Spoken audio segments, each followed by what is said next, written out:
Hello সুপ্রিয় বন্ধুগণ, সবাইকে বরাবরের মতো ওয়েলকাম করছি সাস্টেইন ইঞ্জিনিয়ারিং ব্লগের আজকে নতুন আরেকটি এপিসোডে। বন্ধুরা, এই জায়গা থেকে আমার এই চ্যানেলটি উপভোগ করবেন, অবশ্যই সাবস্ক্রাইব করবেন, নোটিফিকেশন বেল বাটনটি ক্লিক করে রাখবেন যাতে আমাদের সব আপডেট ভিডিওগুলো আপনাদের কাছে গিয়ে পৌঁছায়। বন্ধুরা, আজকে আমরা ডিস করব একটা ৭০ ফিট বাই ৩০ ফিট প্ল্যানিং নিয়ে ডাবল ইউনিটের ৩টা bed, drawing cum dining, kitchen এবং টয়লেটের যে সুপার কম্পিটিশন, সব কম্পিটিশনগুলো আপনাদের সামনে তুলে ধরার চেষ্টা করবো। অবশ্যই আমার এই ভিডিওটি না টেনে দেখার চেষ্টা করুন। আমরা ভিডিওটি মাঝখানে এই বাজেটটি নিয়েও আলোচনা করব, এর বিস্তারিত বাজেট কত খরচ লেগেছে। বন্ধুরা, আমার এই ভিডিওটি 3D সহ দেখতে চাইলে অবশ্যই কমেন্ট করুন, সাবস্ক্রাইব করে অবশ্যই আমাদের পাশে থাকুন। আর আমাদের এই চ্যানেলটিতে যে নিত্য নতুন মানের ডিজাইনের আমরা প্ল্যানিং এবং সুপার স্ট্রাকচার থেকে শুরু করে এক্সটেরিয়র পর্যন্ত আমরা যে বিস্তারিত ডিজাইন আমাদের প্রয়োজন হবে অবশ্যই আমাদেরকে কমেন্ট করে জানাবেন। আমরা আপনাদের কমেন্টের অনুসারে আমরা ভিডিও প্রোভাইড করার চেষ্টা করব। ধন্যবাদ। দেখা হচ্ছে আজকের এই ভিডিওটির টোটাল বিস্তারিত নিয়ে আপনাদের সামনে। আমি আছি ইঞ্জিনিয়ার হিলটন। বন্ধুরা, আজকে এই প্রজেক্টটি পূর্বে বলেছিলাম ৭০ ফিট বাই ৩০ ফিটের মধ্যে করা। এটার বিস্তারিত আপনাদের সামনে আমি বলছি। এটা স্টিয়ার, আমাদের এই স্টিয়ারের পাশে হচ্ছে ৮ ফিট ২ ইঞ্চি আর দিক দিয়ে হচ্ছে ১৮ ফিট ২ ইঞ্চি। বন্ধুরা, বলে রাখি, এই পরিসরের মধ্যে kitchen, living, dining and common toilet সহকারে টোটাল কমন ফেসিলিটিস গুলো আমরা এই অংশে ডিজাইন করেছি। আর ইন্টেরিয়র ফেসিলিটি গুলো আমাদের বেডরুমের ভিতরে আমরা সেট আপ করার চেষ্টা করেছি। আমাদের এই ইউনিটের মধ্যে টোটাল ৩টা টয়লেট, ৩টা bedroom, drawing cum dining, kitchen, ৩টা খুব লাক্সারি মানের বারান্দা, সব মিলিয়ে আমার আজকের এই প্ল্যানিংটা অবশ্যই আপনাদেরকে চমকপ্রদ একটা ডিজাইনের একটা উন্নত মানের রেসিডেন্স আপনাদের সামনে আমরা নিয়ে এসেছি। অবশ্যই আমার এই চ্যানেলটি সাবস্ক্রাইব করে আপনাদের মনের মতো ডিজাইন আপনারা বেছে নিয়ে আপনাদের চুজিং ডিজাইনগুলো নিয়ে আপনারা ইন ফিউচারে রেসিডেন্স করার প্ল্যানিং করতে পারেন। বন্ধুরা, আসি এর বিস্তারিত ডিমেনশন নিয়ে। যে আমরা প্ল্যানিংটা আপনাদের সামনে যে উপস্থাপন করছি, এটা একটা অ্যাপার্টমেন্ট এবং এটা একটা অ্যাপার্টমেন্ট, দুটোটা সিমিলার অ্যাপার্টমেন্ট, বাট এখানে মাঝখানে একটা ভয়েড রয়েছে যে ভয়েড দিয়ে ভেন্টিলেশন পাস করবে। বন্ধুরা, আসি এই কমন স্পেসের ডিজাইনের ডাইমেনশন নিয়ে। আমাদের এই লিভিং রুমের ডাইমেনশনটা হচ্ছে ১২ feet ১০ inch by ৯ feet ৬ inch এবং কমন টয়লেটের ডাইমেনশনটা হলো ৬ feet ৫ inch by ৪ feet ২ inch. এই কিচেনটার ডাইমেনশন ৬ ফিট ২ ইঞ্চি বাই এই পয়েন্ট থেকে এই পয়েন্টে ৬ feet ২ inch by ৬ feet ২ inch by ৮ feet ৩ ইঞ্চি।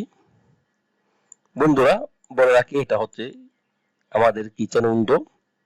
এই অংশে বেসিন, সিঙ্ক যেটা আমরা সেট করার ওটা এই অংশে সেট করব।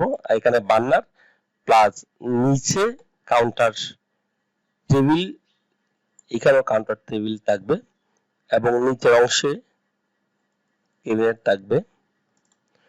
বন্ধুরা, কিচেনের যদি বিস্তারিত আপনাদের দেখার প্রয়োজন হয় অবশ্যই আমাদেরকে জানাবেন। আমরা আপনাদেরকে এই বিস্তারিত দেখার জন্য অবশ্যই আমরা ড্রয়িং আপনাদের সামনে তুলে নিয়ে আসবো। এটা হচ্ছে ডাইনিং স্পেস। আমাদের এই ডাইনিং স্পেসের যে এরিয়াটা হচ্ছে ১৫ ফিট ১০ ইঞ্চি বাই ৭ ফিট ৮ ইঞ্চি। আমাদের এটা হচ্ছে মাস্টার বেডরুম, এটা সেকেন্ড বেডরুম এবং এটা হচ্ছে থার্ড বেডরুম। মাস্টার বেডরুমে আসি। বন্ধুরা, আমাদের মাস্টার বেডরুমটা একটা প্যাকেজিং বেডরুম টাইপের, দুই পাশে দুইটা সাইড টেবিল। এটা হচ্ছে আমাদের বেড। আমাদের বেড সাইজ হচ্ছে ৬ ফিট বাই ৭ ফিট। আর এটা হচ্ছে ক্যাবিনেট, কাপবোর্ড, লকার যাই বলতে পারেন। এই অংশে এই কাপবোর্ডটা সেট আপ করা হয়েছে। এটা হচ্ছে ব্যালকনি, এটা হচ্ছে ড্রেসিং আর এটা হচ্ছে অ্যাটাচ টয়লেট। আমাদের পুরো এই মাস্টার বেডটা মূলত একজন কাপলের যা যা সেটিং অ্যারেঞ্জমেন্টের জন্য যা যা প্রয়োজন সব কিছু বিবেচনা করে আমরা ডিজাইন করেছি। বন্ধুরা আসি এর ডাইমেনশনে। 12 ফিট বাই 12 ফিট আমাদের মাস্টার বেডের সাইজ, আর লকারটা হচ্ছে 6 ফিট বাই 2 ফিট। এটা হচ্ছে মাস্টার বেডের বারান্দা। মাস্টার বেডের বারান্দার সাইজ হচ্ছে 4 ফিট 3 ইঞ্চি বাই 7 ফিট 5 ইঞ্চি। আর এটা হচ্ছে ড্রেসিং। এটা হচ্ছে ড্রেসিং এর রুমের একটা মেমব্রেন, অংশে মেমব্রেন থাকবে। এখানে ড্রেসিং এর যাবতীয় কাপড় চোপড় গুলো এখানে সেট আপ করা থাকবে। বন্ধুরা আসি ড্রেসিং রুমের আমাদের এরিয়ার ডাইমেনশনটা। এদিক দিয়ে 5 ফিট এবং এদিক দিয়ে 4 ফিট। আর অ্যাটাচ টয়লেটের সাইজটা হচ্ছে 7 ফিট বাই 4 ফিট। বন্ধুরা এর অপোজিটে আমাদের সেকেন্ড বেডরুমটা। সেকেন্ড বেডরুমের ডাইমেনশনটা এই অংশের দৈর্ঘ্য হচ্ছে 13 ফিট 4 ইঞ্চি এবং এদিক দিয়ে হচ্ছে 9 ফিট 6 ইঞ্চি। এইখানেও একটা 6 ফিট বাই 7 ফিটের একটা বেড থাকবে এবং দুই পাশে দুইটা সাইড টেবিল। বন্ধুরা এইটা হচ্ছে ব্যালকনি এবং এটা হচ্ছে টয়লেট। এই টয়লেটের এই অংশ হচ্ছে শাওয়ার ট্রে, এটা হচ্ছে কাউন্টার ক্যাবিনেট প্লাস বেসিন, আর এটা হচ্ছে কমেট।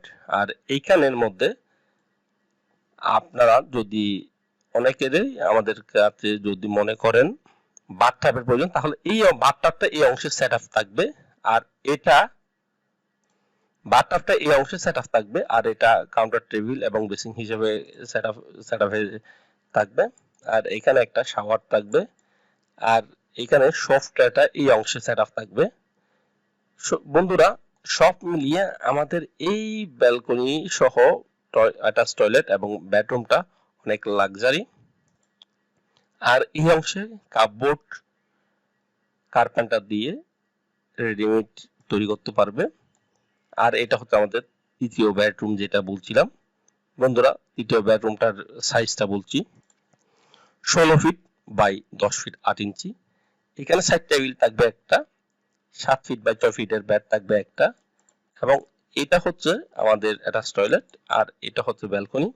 এই রুমের এন্ট্রি পয়েন্টে অপটিক সামনাসামনি আমাদের এই ব্যালকনির ডিজাইনটা।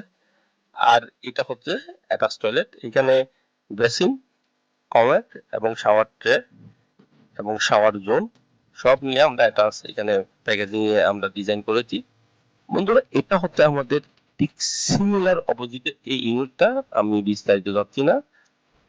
যদি আপনাদের এই ডিজাইনটা করতে এখন প্রশ্ন আসতে পারে কি পরিমাণ খরচ হবে, এই মনোমুগ্ধকর এই ডিজাইনটা করতে আপনাদের খরচ পড়বে পার ফ্লোরে 50 লাখ টাকা। এবং সাবস্ট্রাকচারের বিস্তারিত বাজেট নিয়ে যদি বলতে চান তাহলে আমাকে কমেন্ট করে জানাবেন, আমি আপনাদের কমেন্টের রিপ্লাই বলে দিব।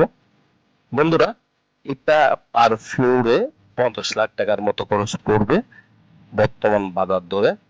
বলে রাখি আমাদের এই সানশেডের ডিজাইন এবং এটার সুপার স্ট্রাকচার এবং স্টুডিও ডিজাইনটা খুব লাক্সারি।